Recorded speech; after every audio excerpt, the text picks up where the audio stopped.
दोस्तों नमस्कार। हिंदी की बिंदी चैनल पर मैं डॉक्टर प्रदीप प्रसन्न आप सबका स्वागत करता हूं। आइए आज कुछ नई बातें सीखते हैं।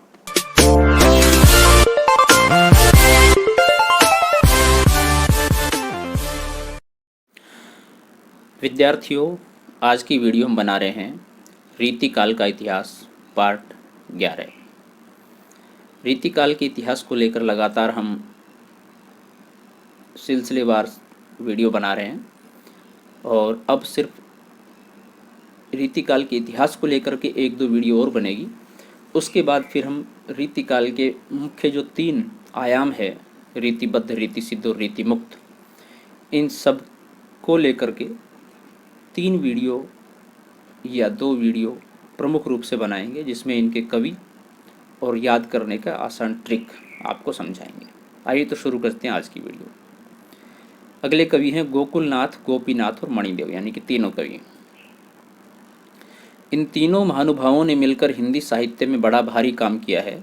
इन्होंने समग्र महाभारत और हरिवंश, जो महाभारत का ही परिशिष्ट माना जाता है, का अनुवाद अत्यंत मनोहर विविधा छंदों में पूर्ण कवित्व के साथ किया है।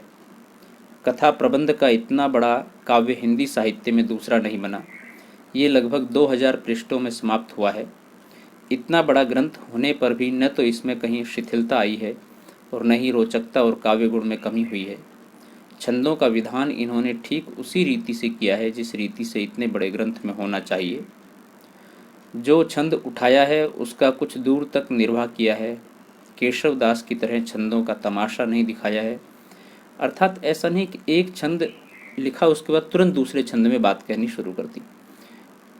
एक बात जब तक पूर्ण नहीं हो तब तक उसी छंद का निर्वहन किया है। छंदों का चुनाव भी बहुत उत्तम हुआ है। रूपमाला, घनाक्षरी, सवैया आदि मधुर छंद अधिक रखे गए हैं।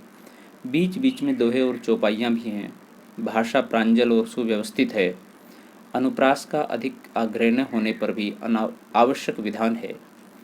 रचना सब प्रकार से साहित्यिक और मनोहर है और लेखकों की काव्य कुशलता का परिचय देती है। इस ग्रंथ के बनने में भी 50 वर्ष से ऊपर लगे हैं। अनुमानतः इसका आरंभ संवत 1830 से हो चुका था और संवत 1884 में जाकर समाप्त हुआ है। इसकी रचना काशी नरेश महाराज उदित नारायण सिंह की आज्ञा से हुई, जिन्होंने इसके लिए लाखों रुपए व्यय किए। इस बड़े भारी साहित्यिक यज्ञ के अनुष्ठान के लिए हिंदी प्रेमी उक्त महाराज के सदा कृतज्ञ रहेंगे। गोकुलनाथ और गोपीनाथ प्रसिद्ध कवि रघुनाथ बंदीजन के पुत्र और पौत्र थे। मणिदेव बंदीजन भरतपुर राज्य के जहानपुर नामक गांव के रहने वाले थे और अपनी विमाता के दुर्व्यवहार से रुष्ट होकर काशी चले आए थे। काशी में वे गोकुलनाथ जी के यहाँ ही रहते थे और स्थानों पर भी उनका बहुत मान हुआ था। जीवन के अंतिम दिनों में वे कभी कभी विक्षिप्त भी हो जाया करते थे। उनका परलोकवास संवत 1920 में हुआ। गोकुलनाथ ने इस महाभारत के अतिरिक्त निम्नलिखित और भी ग्रंथ लिखे हैं: चेत चंद्रिका, गोविंद सुखद विहार, राधा कृष्ण विलास संवत 1858, राधा नक्षिक, नाम रत्नमाला कोश संवत 1870, सीताराम, गुणार्णव, अमरकोश, भाषा संवत 1870, कवि मुखमंडन। ग्रंथों की सूची से स्पष्ट है कि ये कितने निपुण कवि थे। रीति और प्रबंध दोनों ओर इन्होंने प्रचुर रचना की है। इतने अधिक परिमाण में और इतने प्रकार की रचना वही कर सकता है जो पूर्ण साहित्य मर्मज्ञ, काव्य कला में सिद्धहस्त और भाषा पर पूर्ण अधिकार रखने वाला हो। अतः महाभारत के तीनों अनुवादकों में तो ये श्रेष्ठ हैं ही, साहित्य के क्षेत्र में भी ये बहुत ऊंचे पद के अधिकारी हैं। रीति ग्रंथ रचना और प्रबंध रचना दोनों में समान रूप से कुशल और दूसरा कोई कवि रीतिकाल के भीतर नहीं पाया जाता। महाभारत के जिस जिस अंश का अनुवाद जिसने जिसने किया है उस अंश में उसका नाम दिया हुआ है। नीचे तीनों कवियों की रचना के कुछ उदाहरण दिए जाते हैं। गोकुलनाथ: सखिन की श्रुति में उक्ति कल कोकिल की, गुरुजन हुपई पुनि लाज के कथान की, गोकुल अरुण चरुणाबुंज पय गुंज पुंज, धुनि सी चढ़ती चंचरीक चरचान की, पीतम के श्रवण समीप ही जुगती होती। मैन मंत्र तंत्र सुबरन गुण गान की, सोतिन के कानन में हलाहल हवे हलती, ऐरी सुखदानी तब बजनी बिछुआन की।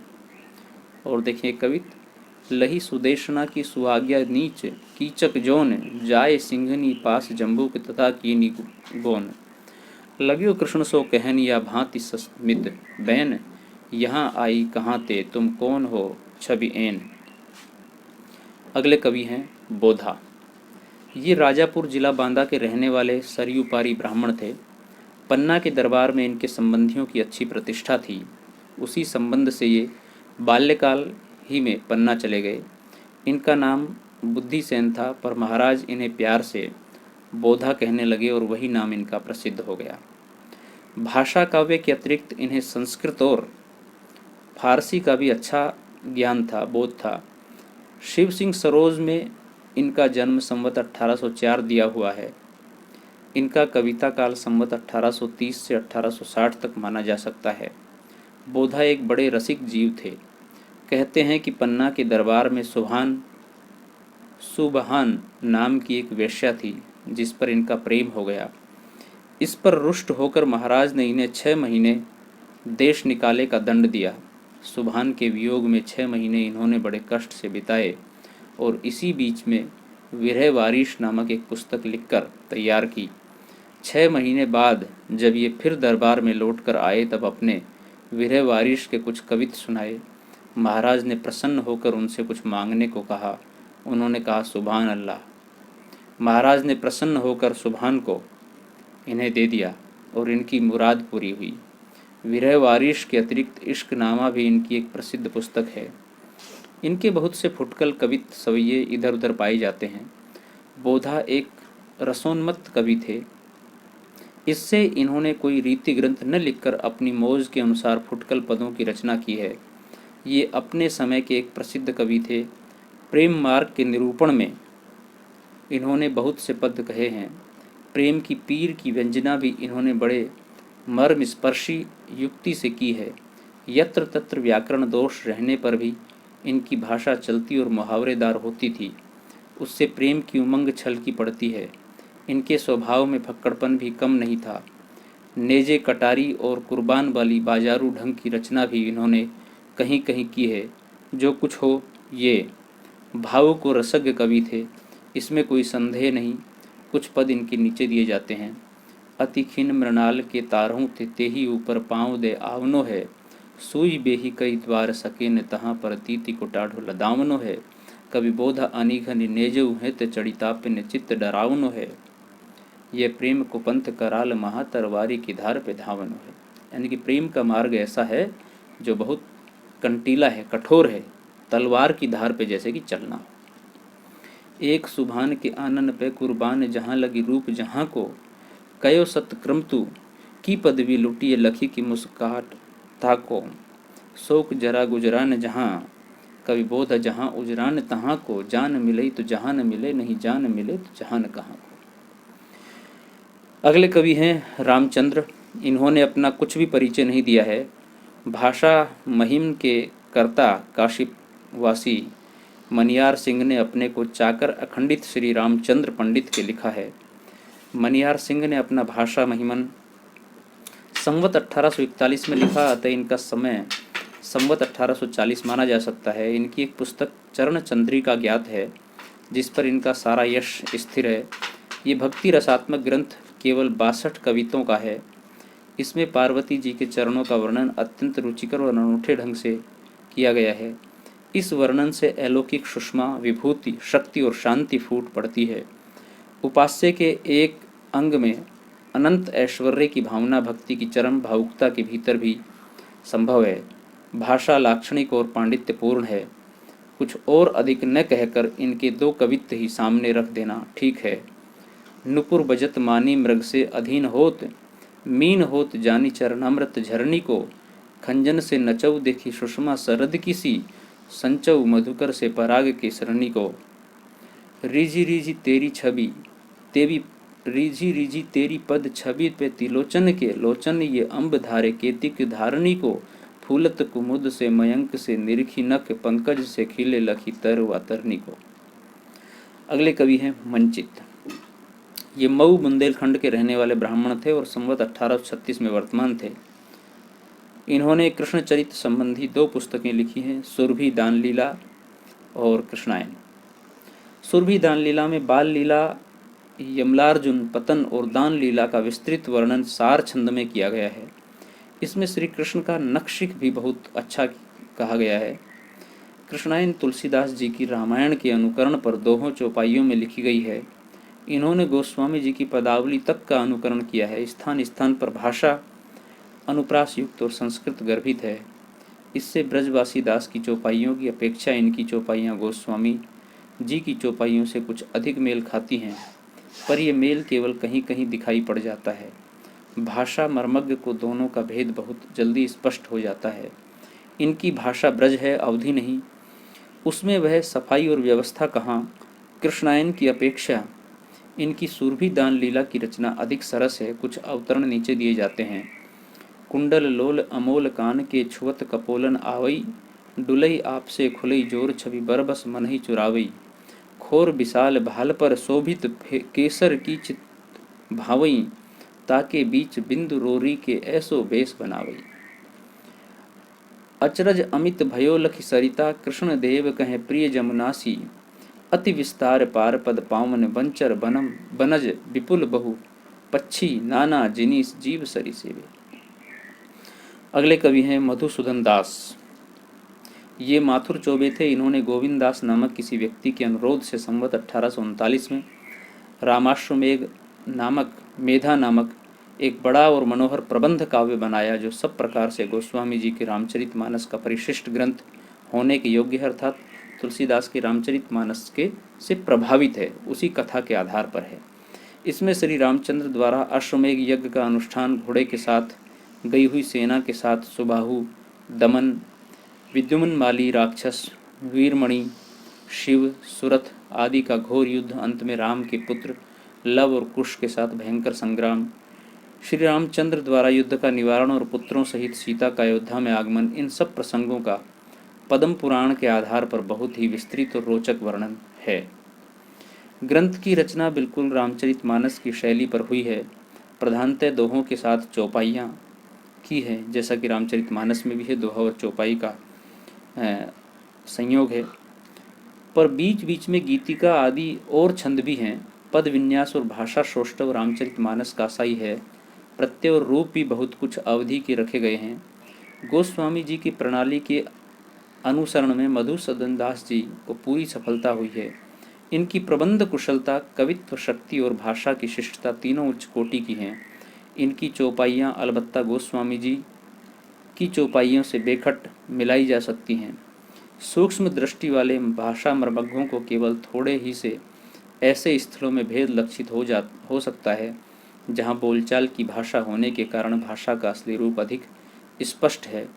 ऐसे स्थलों पर गोस्वामी जी के अवधि के रूप और प्रत्यय न देखकर भेद का अनुभव हो सकता है, पर जैसा कहा जा चुका है, पद विन्यास की प्रौढ़ता और भाषा का सौष्ठव गोस्वामी जी के मेल का है। अर्थात तुलसीदास जी के जैसी भाषा तो नहीं है, पर उनका जैसा सौष्ठव और पद विन्यास उसी तरह की कोशिश की गई रखने की। एक उदाहरण देखिए।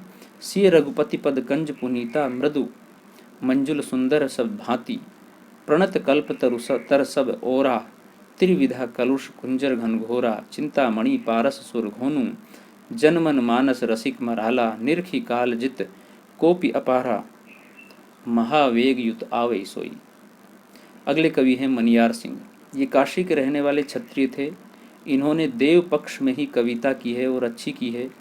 इनके निम्नलिखित ग्रंथों का पता है: भाषा महिमन, सौंदर्य लहरी, पार्वती या देवी की स्तुति, हनुमत छबीसी, सुंदरकांड। भाषा महिमन इन्होंने संवत 1841 में लिखा। इनकी भाषा सानुप्रास, शिष्ट और परिमार्जित है और उसमें ओज भी पूरा है। ये अच्छे कवि हो गए हैं। रचना के कुछ उदाहरण यहाँ देखिए। मेरो चित्त कहाँ दीनता में अति दूबरो है, अधर्म घूमरो ने सुधी के संभारे पई, कहाँ तेरे रिद्धि कवि बुद्धि धारा ध्वनि ते, त्रिगुण ते परे हवे दरसात, निर्धारे पई मनिहार याते मति थकित चकित, जकित हवे कई भक्ति बस धारी उर धीरज बिचारे पई, बिरची कृपाल वाक्य माला या भूप दंत, पूजन करण काज करण तिहारे पे। अगले कवि हैं कृष्णदास। ये मिर्जापुर के रहने वाले कोई कृष्ण भक्त जान पड़ते हैं। इन्होंने संवत 1853 में माधुर्य लहरी नाम की एक बड़ी पुस्तक 420 पृष्ठों की बनाई, जिसमें विविधा छंद में कृष्ण चरित्र का वर्णन किया गया है। कविता इनकी साधारणतः अच्छी है। एक कविता देखिए, कौन काज लाज ऐसी करे जो अकाज अहो, बार बार कहो नर देव कहाँ पाइये, दुर्लभ समाज मिलो सकल सिद्धांत जानी, लीला गुण नाम धाम रूप से वगाइये, बानी की सयानी सब पानी में बहाई दीजिए, जानी सोने रीति जासो दंपति रिझाइये, जैसी जैसी गही जिन लही तैसी नैनहूँ, धान्य धान्य राधा कृष्ण नित्य ही गनाइए। अगले कवि हैं गणेश। ये नरहरि बंदीजन के वंश में लाल कवि के पौत्र और गुलाब कवि के पुत्र थे। संवत 1850 से लेकर 1910 तक वर्तमान थे, अर्थात तब तक जीवित रहे। ये काशीराज महाराज उदित नारायण सिंह के दरबार में थे और महाराज ईश्वरी प्रसाद नारायण सिंह के समय तक जीवित रहे। इन्होंने 3 ग्रंथ लिखे, वाल्मीकि रामायण, लोकार्थ प्रकाश, बालकांड समग्र और किष्किंधा के 5 अध्याय, प्रद्युमन विजय नाटक, हनुमत 25। प्रद्युमन विजय नाटक समग्र पद्यबद्ध है और अनेक प्रकार के छंदों में 7 अंकों में समाप्त हुआ है। इसमें दैत्यों के वज्रनाभपुर नामक नगर में प्रद्युमन के जाने और प्रभावती से गंधर्व विवाह होने की कथा है। यद्यपि इसमें पात्र प्रवेश, विष्कंभक, प्रवेशक आदि नाटक के अंग रखे गए हैं। ये नाटक के अंग हैं, अर्थात नाटक के तत्वों के अंदर जब नाटक की चर्चा होती है तब इनका जिक्र होता है, पर इतिवृत्त का भी वर्णन पद्य में होने के कारण नाटकत्व नहीं आया है। एक उदाहरण दिया जाता है, बोले हरि इंद्र सो बिनऊ के कर जोरी दऊ, आजो दिग विजय हमारे हाथ आयो है, मेरे गुरु लोग सब तोषित भय हैं, आज पूरो तप दान भाग्य सफल सुहायो है, कारज समस्त सारे मंदिर में आए आप, देवन के देव मोहि धान्य ठहरायो है, सो सुन पुर अंदर उपेंद्र लखी आदर, सो बोले सुनो बंधु दानवीर नाम पायो है। अगले कवि हैं सम्मन। ये मल्लावा जिला हरदोई के रहने वाले ब्राह्मण थे और संवत 1834 में उत्पन्न हुए थे। इनकी नीति के दोहे गिरधर की कुंडलियों के समान गांवों तक में प्रसिद्ध हैं। इनके कहने के ढंग में कुछ मार्मिकता है, अर्थात कहने का सलीका ऐसा है कि आम लोग उससे प्रभावित होते हैं। जैसे कवि गिरधर राय की कुंडलियाँ लोगों की जबानों पर हैं, इतनी प्रसिद्ध हुई हैं वो। दिनों के फेर आदि के संबंध में इनके मर्म स्पर्शी दोहे स्त्रियों के मुंह से बहुत सुने जाते हैं। इन्होंने संवत 1879 में पिंगल काव्य भूषण नामक एक रीति ग्रंथ भी बनाया, पर ये अधिकतर अपने दोहों के लिए ही प्रसिद्ध हैं। इनका रचना काल संवत 1860 से 1880 तक माना जा सकता है।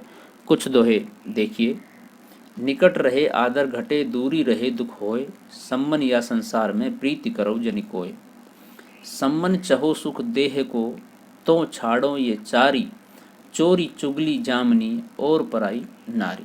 कितना अच्छा दोहा है। सम्मन कहते हैं, यदि इस शरीर को यदि आप सुख देना चाहते हो तो ये 4 चीज़ छोड़ दीजिए, चोरी चुगली, पराई नारी को और जामनी यानी कि लालसा, लालच।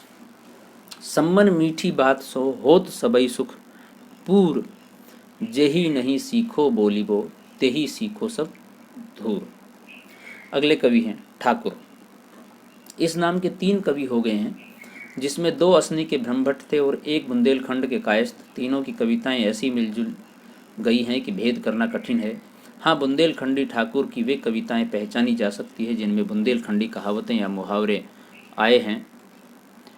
असनी वाले प्राचीन ठाकुर ये रीतिकाल के आरंभ में संवत 1700 के लगभग हुए थे। इनका कुछ वृत्त नहीं मिलता, केवल फुटकल कविताएं इधर उधर पाई जाती हैं।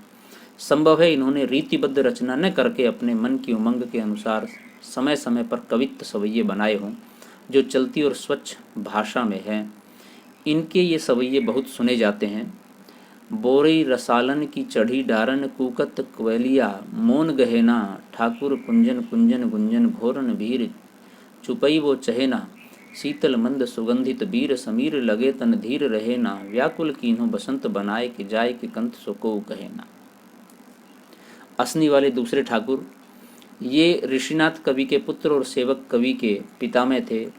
सेवक के भतीजे श्री कृष्ण ने अपने पूर्वजों का जो वर्णन लिखा है उसके अनुसार ऋषिनाथ जी के पूर्वज देवकी नंदन मिश्र गोरखपुर जिले के कुलीन सरयूपारी ब्राह्मण पयासी के मिश्र थे और अच्छी कविता करते थे। एक बार मंझोली के राजा के यहाँ विवाह के अवसर पर देवकी नंदन जी ने भाटों की तरह कुछ कवित्त पढ़े और पुरस्कार लिया। इस पर उनके भाई बंधुओं ने उन्हें जातिच्युत कर दिया और वे असनी के भाट नरहर कवि की कन्या के साथ अपना विवाह करके असनी में जा रहे और भाट हो गए। उन्हीं देवकी नंदन के वंश में ठाकुर के पिता ऋषिनाथ कवि हुए। एक विशेष बात आपने देखी होगी लगातार से कि अक्सर कवियों को उनके परिवारजन स्वीकृति नहीं देते थे। अर्थात कविता करना उस समय में भी परंपरागत रूप से कोई कर रहा है तो बात अलग, अर्थात जिसके पिता दादा करते आ रहे हैं, लेकिन दूसरे लोग अगर कोई कविता करना शुरू करते थे, कविता से तात्पर्य कलात्मक कोई भी विधा, तो परिवारजन उससे नाराज होते थे, उसे घर से अलग कर देते थे, जाति से अलग कर देते थे या समाज से अलग कर देते थे। और यह परंपरा किसी हद तक आज भी देखी जाती है कि कला को करने वालों को आज भी समाज में हे दृष्टि से देखा जाता है। उतना सम्मान उनको नहीं है जो कि दूसरे पेशे के लोगों को मिलना चाहिए, दूसरे क्षेत्र में कार्य करने वाले लोगों को मिलना चाहिए। ठाकुर ने संवत 1861 में सतसई बर्नार्थ नाम की बिहारी सतसई की एक टीका देवकी नंदन टीका बनाई। अतः इनका कविता काल संवत 1860 के इधर उधर माना जा सकता है। ये काशी राज के संबंधी काशी के नामी रईस जिनकी हवेली अब तक प्रसिद्ध है बाबू देवकी नंदन के आश्रित थे। इनका विशेष वृत्तांत स्वर्गीय पंडित अंबिकादत्त व्यास ने अपने बिहारी बिहार की भूमिका में दिया है। ये ठाकुर भी बड़ी सरस कविता करते थे। इनके पद्यों में भाव या दृश्य का निर्वाह अबोध रूप में पाया जाता है। उदाहरण देखिए, कारेलाज करहे पलासन के पुंजती ने अपने झकोरन झुलावन लगी हैरी ताही को ससेटी तृण पत्रण लपेटी धारा धामते आकाश धूरी धावन लगी हैरी ठाकुर कहत सुचि सौरभ प्रकाशन मो आची भांति रुचि उपजावन लगी हैरी ताति श्री बहर वियोग या वियोग व संयोग वारी आवनी बसंत की जनावन लगी हैरी। तीसरे ठाकुर बुंदेलखंडी, ये जाति के कायस्थ थे और इनका पूरा नाम लाला ठाकुरदास था। इनके पूर्वज काकोरी जिला लखनऊ के रहने वाले थे और इनके पितामह खड़ग राय जी बड़े भारी मनसबदार थे। उनके पुत्र गुलाब राय का विवाह बड़ी धूमधाम से ओरछे बुंदेलखंड के राव राजा जो महाराज ओरछा के मुसाहब थे की पुत्री के साथ हुआ था। यही गुलाब राय ठाकुर कवि के पिता थे। किसी कारण से गुलाब राय अपनी ससुराल ओरछे में ही आ बसे जहाँ संवत 1823 में ठाकुर का जन्म हुआ। शिक्षा समाप्त होने पर ठाकुर अच्छे कवि निकले और जैतपुर में सम्मान पाकर रहने लगे। उस समय जैतपुर के राजा केसरी सिंह जी थे। ठाकुर के कुल के कुछ लोग बिजावर में भी जा बसे थे, इससे ये कभी वहाँ भी रहा करते थे। बिजावर के राजा ने एक गांव देकर ठाकुर का सम्मान किया। जैतपुर नरेश राजा केसरी सिंह के उपरांत जब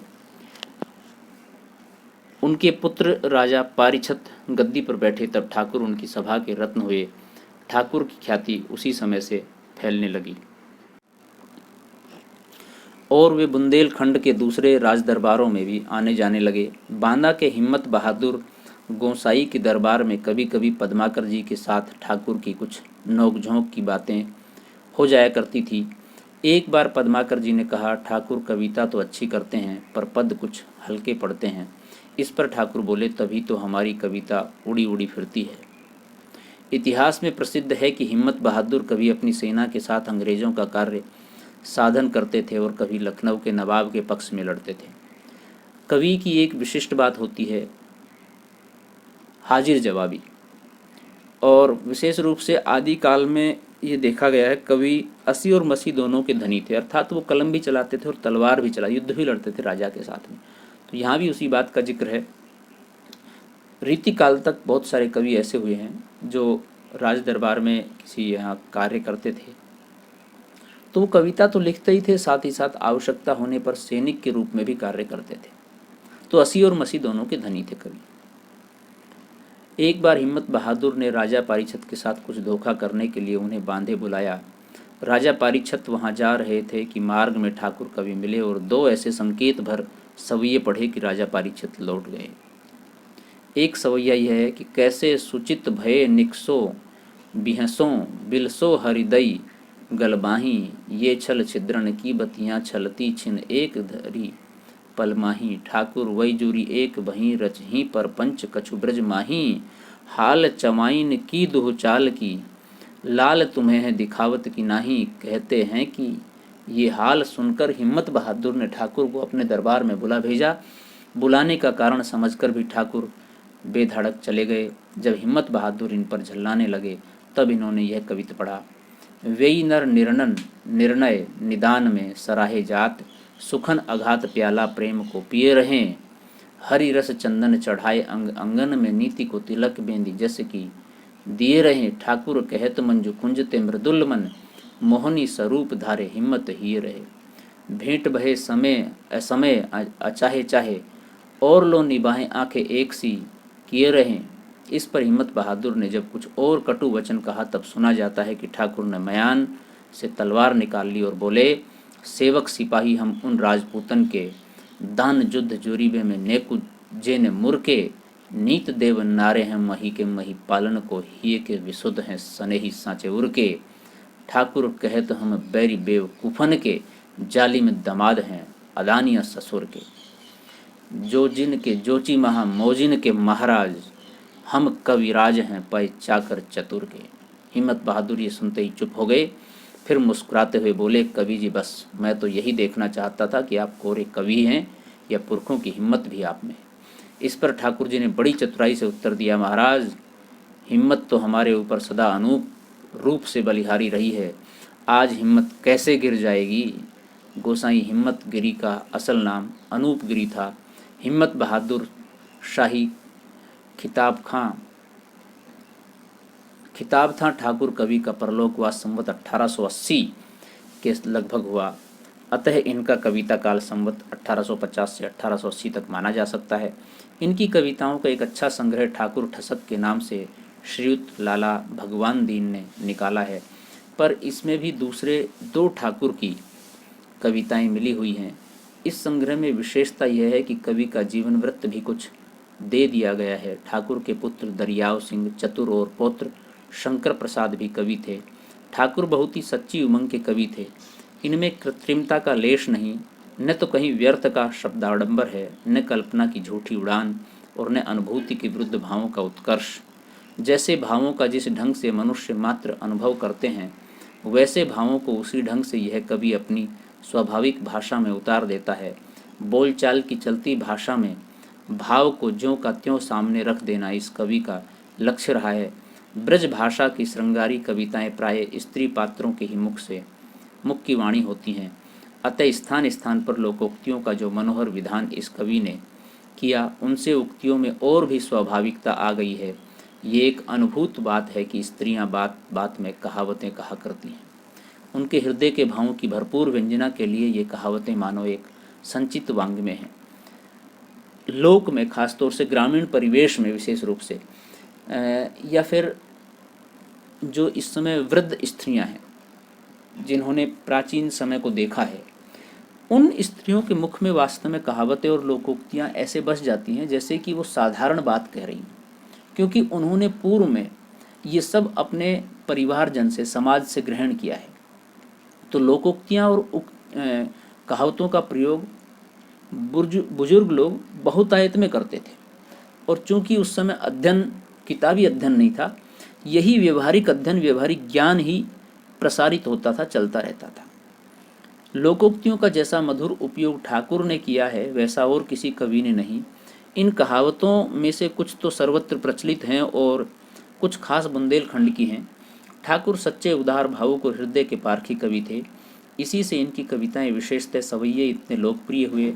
ऐसा स्वच्छंद कवि किसी क्रम से बद्ध होकर कविता करना भला कहाँ पसंद करता। जब जिस विषय पर जी में आया कुछ कहा।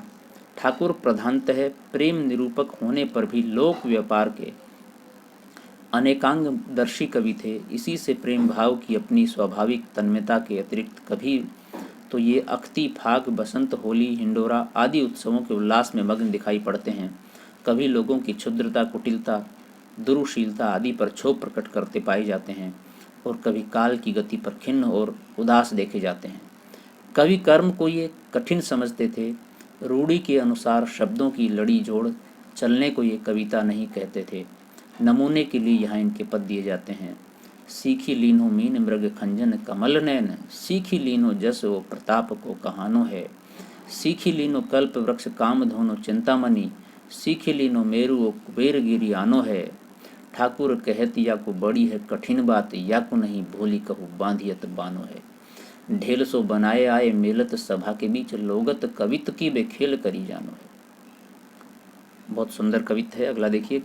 10 बार 20 बार बरजी दई है जाही, एतई पई न मानो जऊ तऊ जरन बरन देव, कैसो कहा कीजे कछु आपनो करो न होए। जाके जैसे दिन ताही तैसे ही भरन देव, ठाकुर कहत मन आपनो मगन राख्यो। प्रेम निह संक रस रंग बिहरन देव, विधि के बनाए जीव जेते हैं जहाँ के तहाँ, खेलत फिरत तीन्हें खेलन फिरन देव। तो विद्यार्थियों, ये थी आज की वीडियो रीतिकाल पार्ट 11।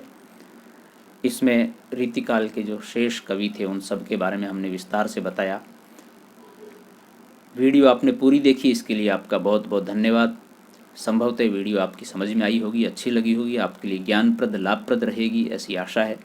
और यदि अच्छी लगी हो तो प्लीज़ इसे लाइक ज़रूर करें और कमेंट्स के माध्यम से हमें ज़रूर बताएं कैसी लगी वीडियो। यदि वीडियो को लेकर के आपके मन में कोई सवाल है, कोई शंका है, तो आप पूछ सकते हैं। हम उसका उत्तर देने का प्रयास करेंगे या अलग से कोई वीडियो बना देंगे आवश्यकता लगेगी तो। और हमारे चैनल को आपने सब्सक्राइब नहीं किया है तो प्लीज़ उसे सब्सक्राइब जरूर करें, बेल आइकन को जरूर दबाएं ताकि कोई वीडियो आप मिस न कर पाएँ। तो अगली वीडियो के साथ हम फिर जल्दी मिलते हैं। तब तक के लिए नमस्कार, शुक्रिया। आप सुरक्षित रहें, अपने परिवार को सुरक्षित रखें, देश को सुरक्षित रखें और आवश्यकता हो, ज़रूरी हो तभी आप घर से बाहर निकलें।